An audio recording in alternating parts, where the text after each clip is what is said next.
Vamos ler a palavra de Deus com bastante atenção. Jesus, cheio do Espírito Santo, voltou do Jordão e foi guiado pelo mesmo Espírito no deserto. Durante 40 dias, sendo tentado pelo diabo, nada comeu naqueles dias, ao fim dos quais teve fome. Então o diabo disse a Jesus: se você é o Filho de Deus, mande que esta pedra se transforme em pão. Mas Jesus lhe respondeu: está escrito. Duas verdades eu quero destacar aqui claramente que nós devemos extrair desse texto. Essas duas verdades são extremamente importantes. Primeiro, nós seremos tentados. Isso é uma grande verdade. Eu e você, todos nós seremos tentados. A velha serpente, ela não ousou tentar, ela ousou, na verdade, tentar o próprio Senhor do Universo, o próprio Deus Todo-Poderoso, que dirá eu e você. Então essa é uma verdade que nós jamais podemos esquecer. Você, por vezes em sua vida, assim como eu, será tentado. Segundo, Cristo é o nosso refúgio nas tentações. Se em primeiro lugar você sabe que você vai ser tentado, em segundo lugar você pode ter a certeza que Cristo é sempre e sempre será o nosso refúgio perfeito em cada uma das tentações. Eu convido você a abrir o texto que está em Hebreus, capítulo 4, os versículos 4 a 16. Hebreus 4, de 14 a 16, na verdade. Esse é um texto também emblemático quando falamos sobre tentação e sobre socorro do Senhor. A palavra de Deus nos diz nesse texto o seguinte, Hebreus 4, 14. Tendo, pois, Jesus, o Filho de Deus, como grande sumo sacerdote, que adentrou os céus, conservemos firmes a nossa confissão. Então, primeiro, a gente tem que ter essa certeza. Quando falamos de tentação, tenha sempre essa certeza. Jesus Cristo, o nosso Senhor, Ele é o grande sumo sacerdote. E o que significa ser sumo sacerdote? O sumo sacerdote era aquele, na antiga aliança, que entrava no Santo dos Santos para representar toda a nação de Israel. Para interceder diante de Deus por todo o povo.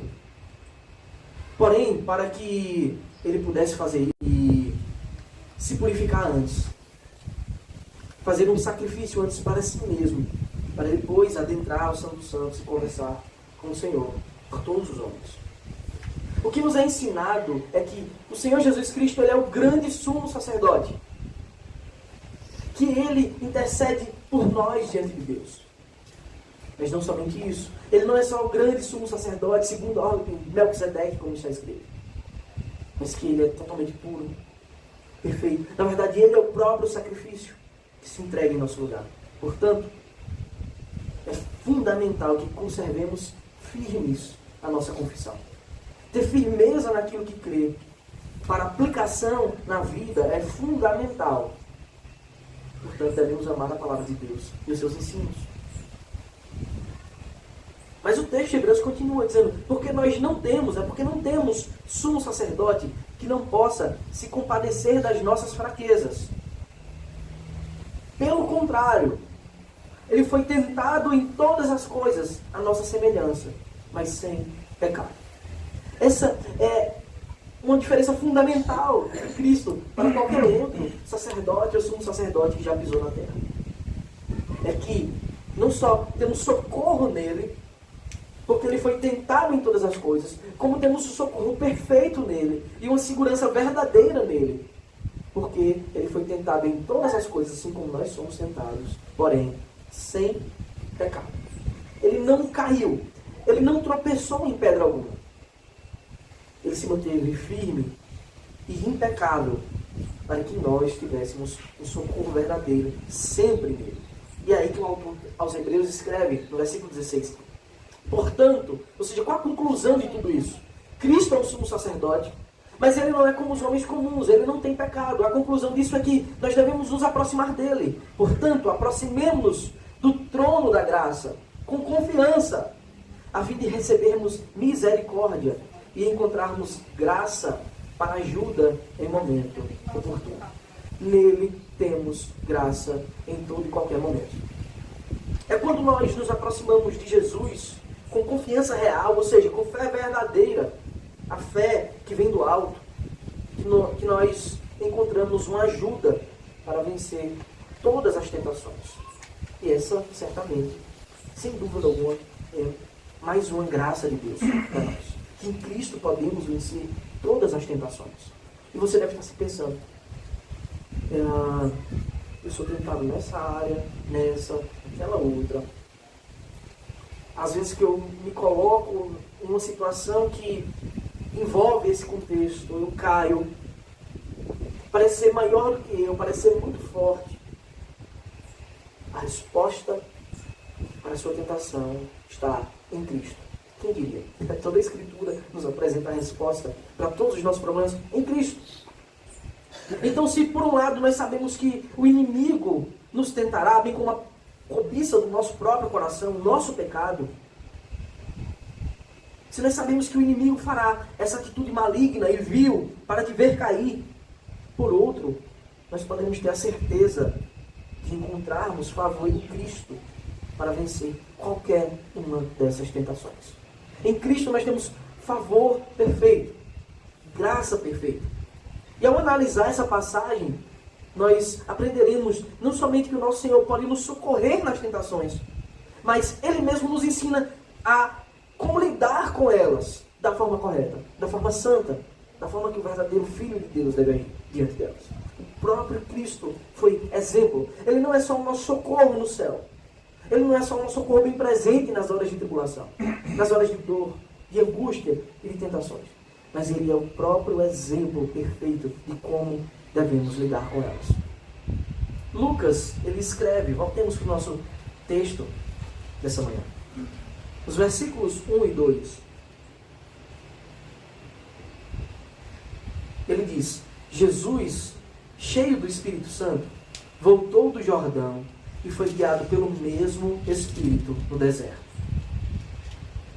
Durante 40 dias, sendo tentado pelo diabo, nada comeu naqueles dias, ao fim dos quais teve fome. Lucas narra que as tentações de Jesus, elas ocorreram imediatamente depois da sua volta do Rio Jordão. Imediatamente depois do seu batismo. E nós devemos lembrar que foi ali que Jesus foi batizado no Jordão, para que em nosso lugar Ele cumprisse, como está escrito também em Mateus, toda a justiça requerida por Deus. Jesus, Ele se identificou conosco como o nosso substituto perfeito no seu batismo. Foi ali, depois do seu batismo, que o narrador, Lucas, o evangelista, ele nos escreve que o Espírito Santo guiou Jesus para o deserto.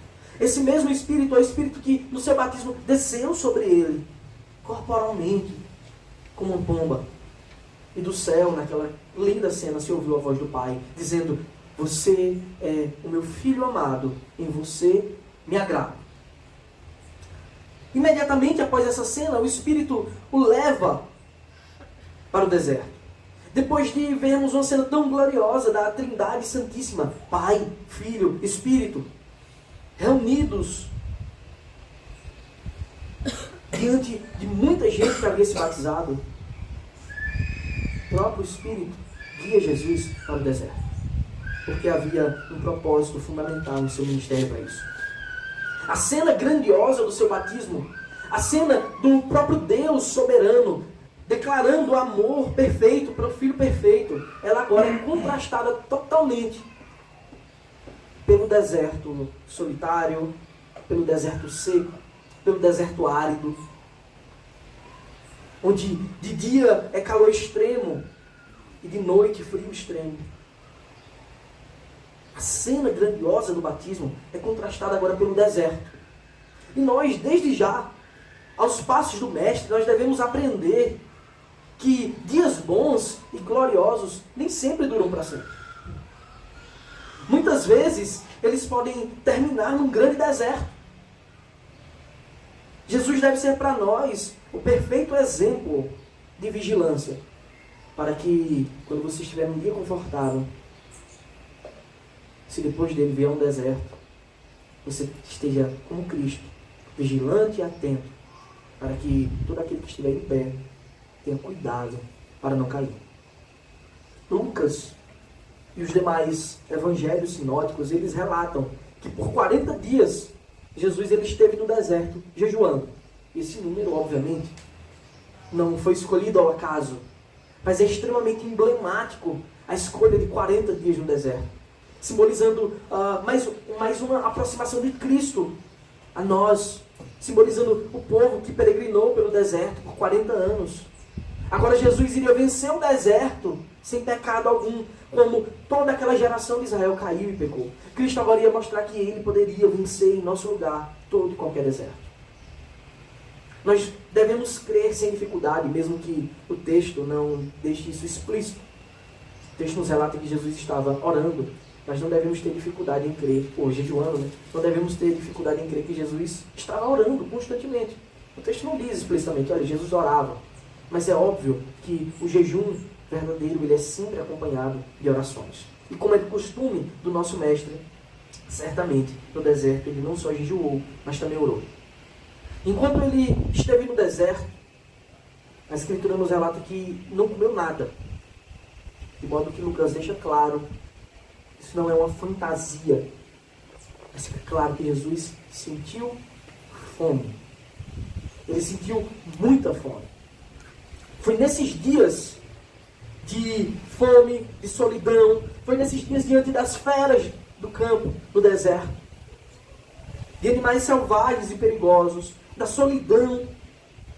Foi nesses dias que, sorrateiramente, o diabo se aproximou de Cristo, tomando por ocasião a sua fome para fazer uma grande tentação com o Senhor.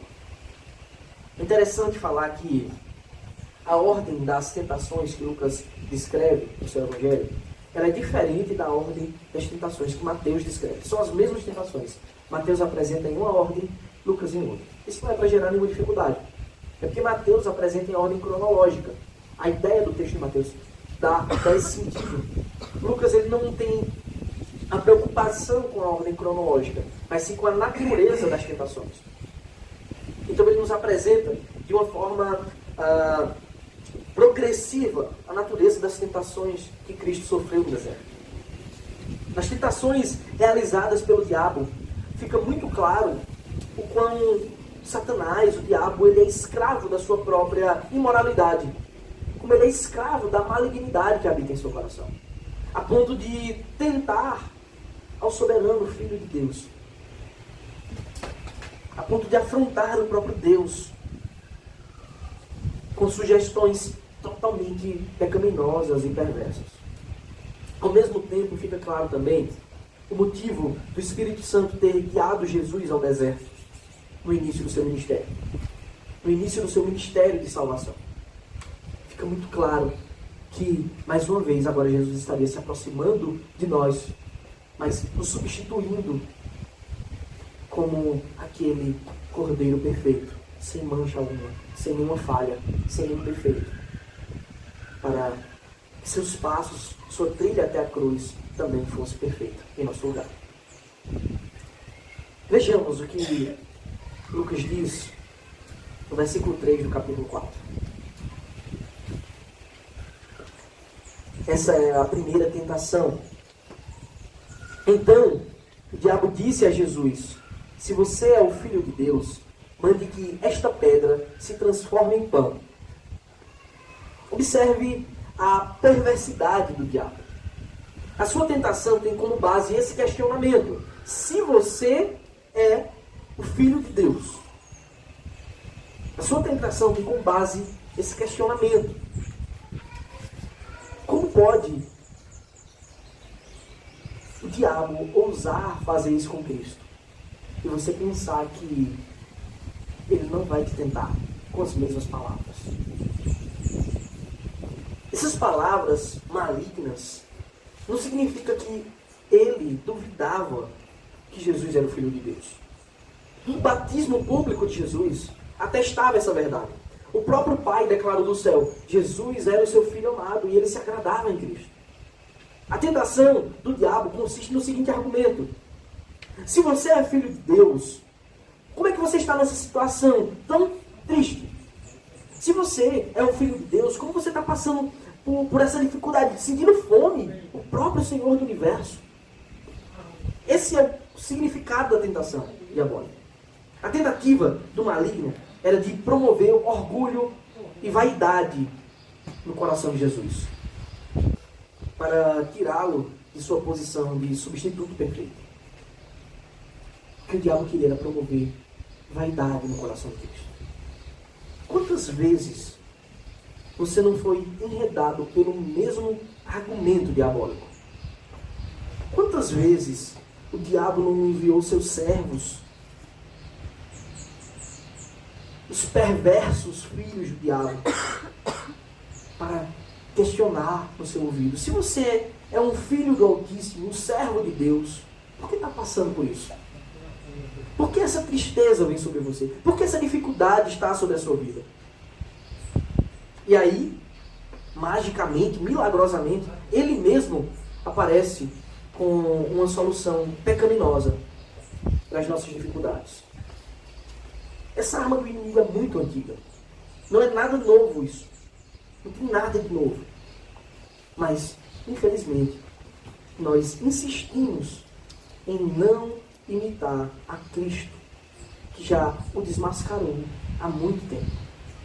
Jesus já desmascarou as armas do diabo. E por vezes nós ainda nos vemos caindo nas mesmas falhas, nos mesmos defeitos, nas mesmas fraquezas que antes vinham sobre nós. Observe a solução simples que o diabo apresenta para Jesus. Observe como ele arruma um caminho mais fácil, um atalho para Cristo. E é justamente essa sugestão diabólica que vem sobre o seu ouvido quando você está passando por algum problema, alguma tentação, alguma dificuldade. É como se o diabo estivesse dizendo a Cristo: se você é o Filho de Deus, então é bem verdade que você é poderoso. Como pode você então permanecer numa situação dessa, parecendo um miserável, um homem qualquer, com fome? É muito simples a sua situação. Se você é filho de Deus, use o seu poder. Pegue alguma dessas pedras, transforme em pão e coma. Sacia a sua fome. Alguém tão glorioso como você não pode estar nessa situação. O diabo faz exatamente a mesma coisa conosco. Ele é sujo. Ele espera os nossos momentos de maior fraqueza para nos atacar. Para pressionar naquele ponto no que sentimos mais dificuldade. É impressionante como nesse texto nós aprendemos não só sobre as tentações, mas também sobre como Deus, em seu decreto eterno, preparou esse momento como fundamental na história. No capítulo anterior, a longa genealogia de Jesus, todos lembram aquela genealogia gigante que nós lemos, apresenta toda a ascendência de Cristo, de Jesus até Adão, mostrando que Jesus estava se identificando conosco para nos substituir pela queda de Adão.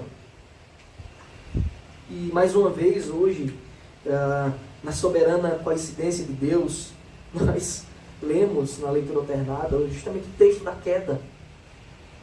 O texto onde Satanás tentou Adão e Eva.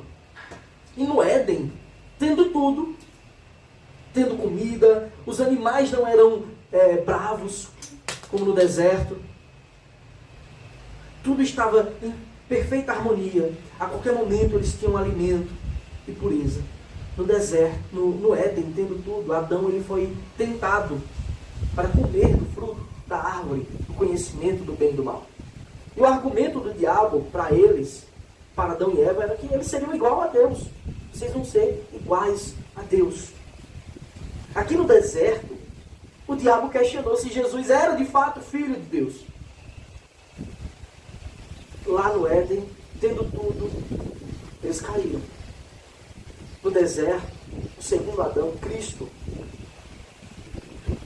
nosso Senhor perfeito, não tendo nada, permaneceu firme para mostrar que o diabo seria desbancado. Ele estava nos mostrando que veio trazer a cura para a pior de todas as chagas, a pior de todas as doenças, que é o pecado. A cura, o remédio para aquilo que Adão tinha trazido ao mundo por causa da tentação diabólica. Enquanto o diabo tentava afastar Jesus de sua missão de substituto perfeito, Jesus o vencia pelo poder do Espírito, com a palavra de Deus. Porque o Espírito estava sobre ele, guiando no deserto em todo tempo. E a palavra era sempre o seu norte. Esse era o anseio do diabo. Afastar Jesus da sua posição de substituto perfeito. Versículo 4 dá a resposta de Cristo para a primeira tentação. Mas Jesus lhe respondeu: está escrito, o ser humano não viverá só de pão. E essa, meus irmãos, é a maior e mais perfeita espada que nós podemos empunhar todos os dias. A palavra de Deus. A palavra do Espírito. Todas as vezes que você for tentado, você tem que responder à tentação como Cristo. Só tem uma forma de responder à tentação. E ela sempre começa com: está escrito. E aí você cita a Escritura. Porque é assim que Cristo age para desbancar o diabo. A palavra de Deus. Jesus usa o texto de Deuteronômio 8:3. O ser humano não viverá só de pão. Deus tinha ensinado a todo o povo de Israel que nem só de pão vivia o homem. Quando Deus os tirou da terra do Egito, que eles sentiram saudade das comidas dos egípcios, o Senhor estava ensinando aquele povo que se eles confiassem em Deus, absolutamente nada ia lhes faltar. Nenhum sustento, nenhum cuidado Deus ia deixar a desejar para aquele povo. E assim Deus provou a todos no deserto e cumpriu a sua palavra. Agora Jesus estava se tornando participante da provação, mas totalmente agora bem-sucedido. E a sua vitória se dava porque o Filho confiava na palavra do Pai. E nós devemos confiar na palavra de Deus. Esse é talvez uma das maiores armas contra a tentação que nós devemos empunhar. A palavra de Deus. Temos agora a segunda tentação que Lucas narra. Nos versículos 5 a 7 está escrito: então o diabo o levou para um lugar mais alto e no instante lhe mostrou todos os reinos do mundo. E disse: eu lhe darei todo este poder e a glória destes reinos, porque isso me foi entregue e posso dar a quem eu quiser. Portanto, se você me adorar, tudo isso será seu. Essa é a segunda tentação que o diabo ousou engendrar contra o Filho de Deus. De forma, obviamente, sobrenatural, e como Lucas narra, em um só instante, ele fez Cristo contemplar todos os reinos do mundo. E aí, ele propôs astuciosamente que o próprio Deus cometesse blasfêmia para receber o domínio e a glória desses reinos. É isso que o diabo faz. Ele olha para Cristo e diz: você que é Deus, me adore agora, como se eu fosse Deus, e tudo isso será seu. E nós devemos pontuar algumas verdades aqui, para que a gente entenda em que consiste essa tentação de Cristo. Primeiro, mesmo o diabo sendo o príncipe da potestade do ar, ele não é soberano da terra. Mesmo a Escritura nos relatando que o mundo jaz no maligno, ainda assim, o diabo não tem soberania nesse mundo. Só há um soberano. Só há um que sustenta todas as coisas pela palavra do seu poder. E esse é o próprio Cristo. Segundo, e essa nós devemos ter sempre isso em mente, jamais esquecer: o diabo mente. Essa é a sua natureza, como está lá em João 8,44. ele é mentiroso e pai da mentira. Então, não duvide que ele mentirá para você e que ele vai te oferecer o que não pode te dar. E muito menos ele vai te oferecer o que você não pode aceitar. Não duvide que ele fará isso, porque ele vai fazer. Ele ousou fazer isso com o próprio Filho de Deus, com o próprio soberano do universo. Que dirá conosco? Pequenos, pecadores, falhos, não duvide que o diabo mentirá para você e que ele vai te oferecer aquilo que a sua carne deseja. Mas se Cristo sabia dessas verdades, se Cristo tinha plena consciência que era soberano, se ele tinha plena consciência que o diabo é mentiroso, então, em que consiste essa tentação? Em que Cristo foi tentado? Deve ser uma pergunta para nós. A gente não pode agir como se Jesus não soubesse que o diabo é o diabo. Como se Jesus não tivesse consciência de que ele é plenamente Deus. Porque ele é Deus. Quem pensa assim não entendeu nada da Escritura. A pergunta é: em que consiste então a tentação de Jesus? Eu penso como William Hendrickson. A tentação ela se deu na sugestão diabólica de que Jesus poderia conquistar o mundo inteiro sem passar pela cruz. Tudo era dele. Mas a conquista que Jesus veio fazer foi muito diferente da conquista simplesmente do domínio do universo. Ele veio garantir a justiça para nós. Ele veio cumprir a justiça em nosso lugar. Ele veio nos salvar. E essa salvação, ela exigia a cruz. Ela exigia um sacrifício perfeito. Era necessário que o justo morresse pelo injusto. A sugestão diabólica está em: você pode conquistar essas coisas sem passar pela cruz. Me adore, que eu liberto todos. E mais uma vez, munido pela palavra, obviamente, a palavra do Espírito, Jesus frustra a tentação do diabo, ao citar o texto de Deuteronômio 6:13. Jesus disse, versículo 8, mas Jesus respondeu: está escrito. Olha, mais uma vez, está escrito: adore o Senhor, seu Deus, e preste culto somente a Ele. Meu querido irmão, não permita que as sugestões, que as tentações diabólicas, de algum modo, interrompam a sua adoração a Deus. Não permita que as tentações diabólicas façam você depositar em qualquer outro a glória que só é devida a Deus. Que só Deus merece. Porque Ele não divide a sua glória com ninguém. Não permita que as tentações, que as facilidades, que os atalhos que o diabo apresenta para os nossos problemas, para as nossas dificuldades, para as nossas fraquezas, não permita que isso te afaste de Deus. Não permita. Vejamos o teor da terceira tentação. Lucas 4, de 9 a 11, está escrito: então, o diabo levou Jesus a Jerusalém e colocou-o sobre o pináculo do templo e disse, ou seja, ele colocou na ponta do templo, no lugar mais alto, provavelmente uma altura de uns 150 metros, uma coisa muito alta. Qualquer um que olhasse lá de cima, certamente teria vertigem. E ele disse, mais uma vez, se você é o Filho de Deus, jogue-se daqui para baixo. Porque está escrito, aos seus anjos ele dará ordens ao seu respeito, para que o guardem, e eles o sustentarão nas suas mãos, para que você não tropece em alguma pedra. Uma verdade muito importante para nós deve sempre estar viva em nossas mentes, para que nós jamais sejamos enredados pela tentação do diabo, é que ele é muito astuto, e que ele se renova, ele se reconstrói em suas estratagemas malignas para enredar o povo de Deus. Observe a inteligência maligna do diabo nesse texto. Observe como ele é astuto em promover a desgraça, em promover o mal.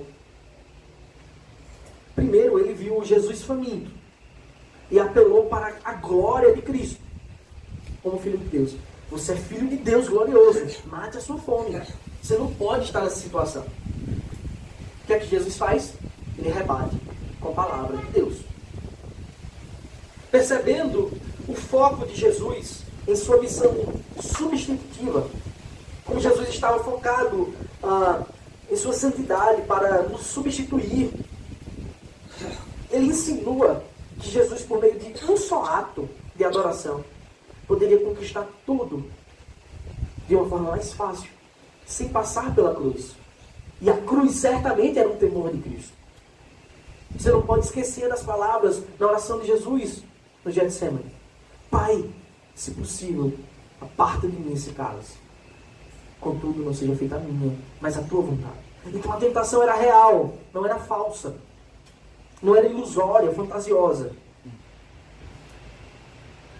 Então, primeiro, ao ver Jesus faminto, ele ataca na fome e na glória de Cristo. Ao ver o foco de Jesus na sua missão substitutiva, ele ataca a missão, dizendo, olha, tem um jeito mais fácil de você conquistar tudo. E Jesus, mais uma vez, rebate com a palavra. Agora, ao perceber como Cristo está apegado à palavra, o que é que o diabo faz? Ele usa a própria palavra para tentar enganar a Cristo. Então, se você acha que é um grande conhecedor de teologia, o diabo não está nem aí para isso, porque ele tentou o próprio autor primário da palavra de Deus, o próprio soberano do universo, com a palavra. Não pense que com você será diferente.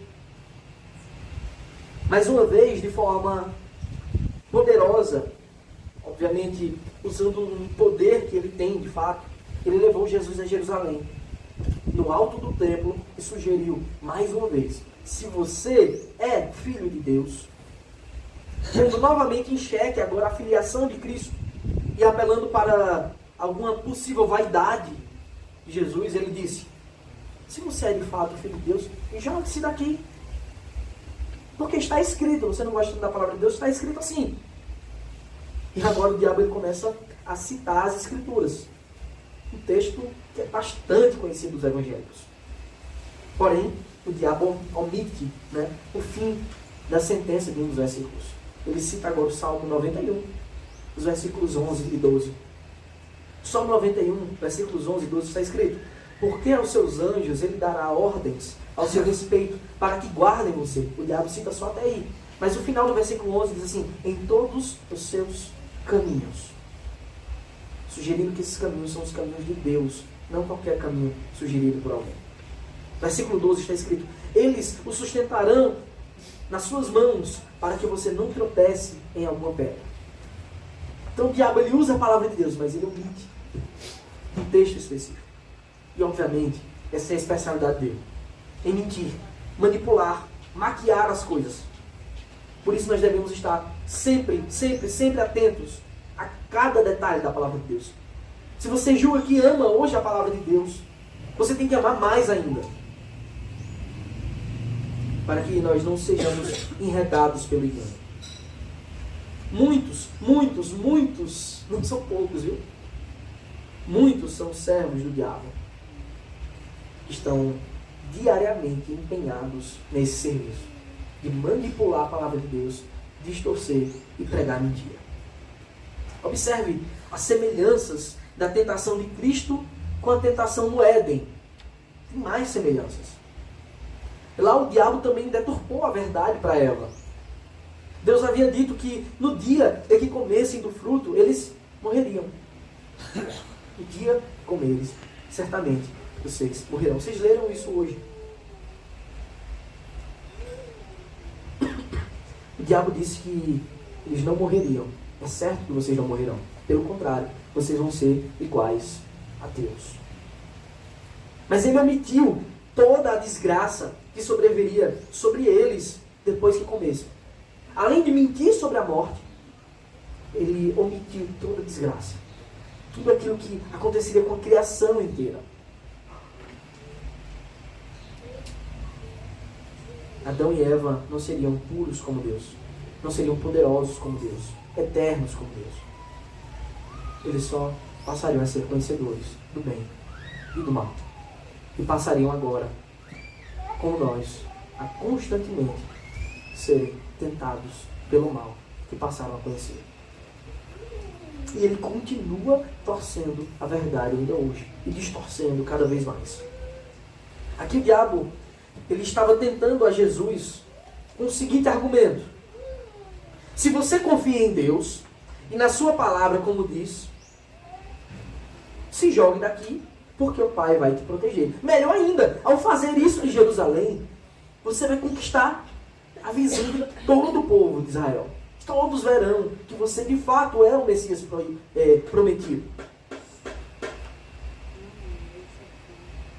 Mas, é como se ele colocasse uma dúvida: será que você é o filho de Deus mesmo? Ou será que Deus ainda está contigo ou ele não te abandonou nesse deserto? Teste ao Senhor, veja. Essas palavras infames nós também ouvimos quando passamos pelos desertos da vida. Será que Deus ainda está com você? Você não era servo de Deus? Será que Deus não se esqueceu de você? Será que Deus ainda se preocupa com você? Será que ainda há perdão para o seu pecado? Será que Deus ainda vai lhe perdoar nesse pecado em que você caiu de novo? A gente ouve a voz do acusador dia e noite. Não deem ouvidos à voz da serpente. Não deem ouvidos à voz da velha serpente. Vejamos a resposta de Jesus. Jesus respondeu ao diabo: também foi dito, não ponha à prova o Senhor, seu Deus. Não ponha à prova o Senhor, o seu Deus. Jesus, mais uma vez, ele usa as Escrituras para desbancar os planos do diabo.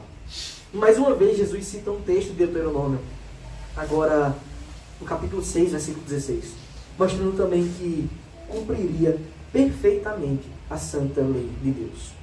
É interessante o uso de Cristo para rebater o diabo com os textos de Deuteronômio, porque é justamente em Deuteronômio que estava a repetição da lei, onde estava o texto das bênçãos para aqueles que cumprissem a lei, das maldições para aqueles que descumprissem a lei. E Jesus, ao citar esses textos para manter-se em santidade, ele não só está atestando a lei, como ele está mostrando que viria cumprir perfeitamente a lei de Deus. Nessa passagem, o Senhor, ele nos ensina a real confiança em Deus. Confiar no Senhor verdadeiramente, é importante que você ouça isso e esteja atento. Confiar no Senhor verdadeiramente não consiste em pedir sinais a Deus para provar. O que tem mais é crente pedindo sinal a Deus. Senão, dê um sinal para eu ver se isso aí é verdade. Você não precisa pedir sinais a Deus para provar a fidelidade de Deus. A fidelidade de Deus consiste em descansar no Senhor, mesmo quando tudo ao seu redor parece estar abalado. A fidelidade real a Deus consiste em descansar na sua palavra, confiando plenamente que ela não erra e que ela não falha, e que o Deus que a escreveu não é homem para que minta, nem filho de homem para que se arrependa. A passagem de Lucas se encerra assim.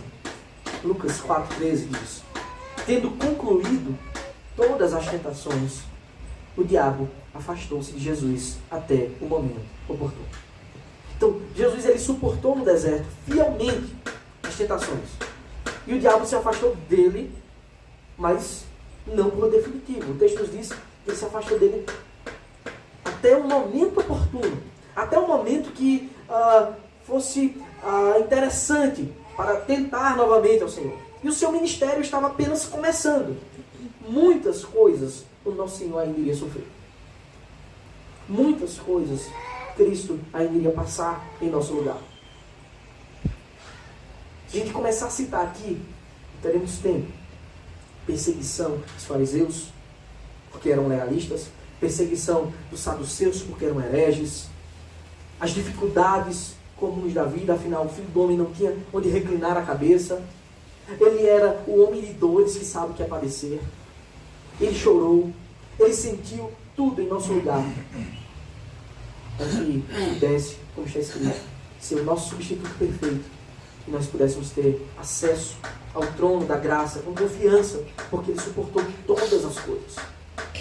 Tiago, capítulo 4, versículo 7, diz isso. Eu quero que a gente fique com essa verdade nessa manhã. Portanto, sujeitem-se a Deus, mas resistam ao diabo, ele fugirá de vocês. Como resistir ao diabo? Cristo já provou essa passagem. É por meio da palavra de Deus. É firme e confiante na verdade divina.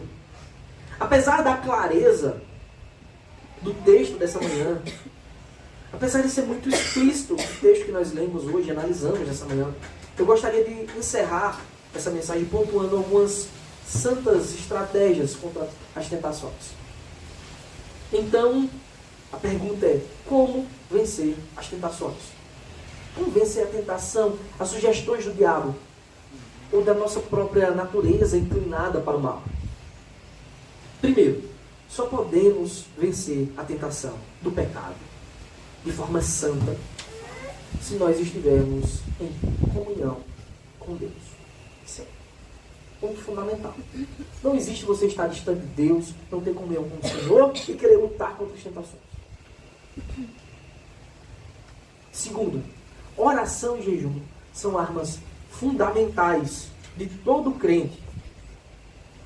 O próprio Senhor Jesus Cristo, o próprio Deus, o Verbo encarnado, jejuou e orou e nos ensinou a fazer isso, para que estejamos com o nosso corpo submisso ao Espírito, com a nossa carne submissa ao Espírito.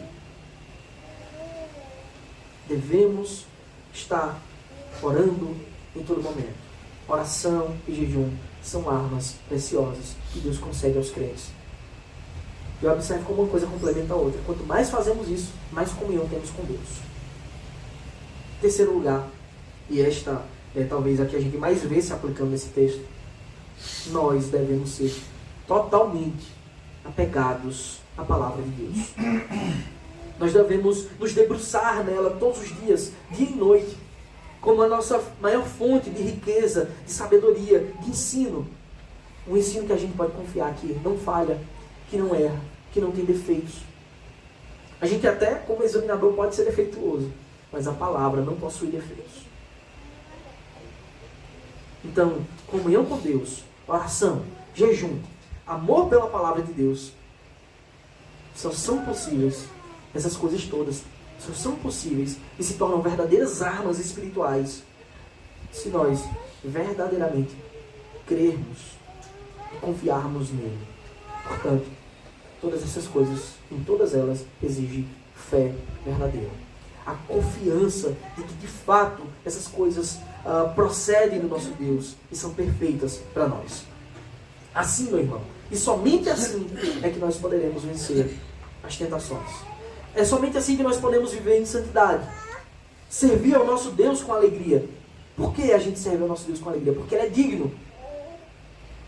Nós podemos vencer as tentações, toda e qualquer tentação. Afinal, não nos veio tentação que fosse sobre-humana. Nós podemos vencer toda e qualquer tentação, porque o nosso Senhor, Ele mesmo já venceu todas em nosso lugar.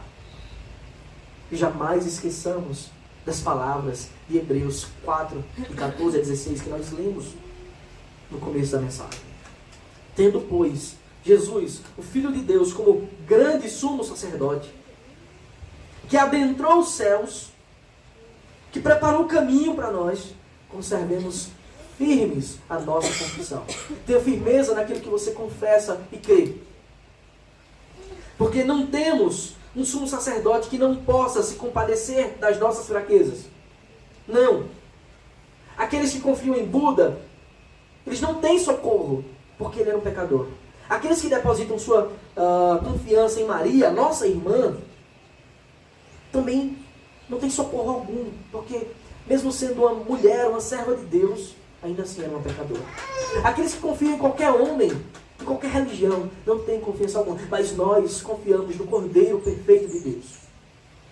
Ele adentrou os céus como nosso grande sumo e perfeito sacerdote.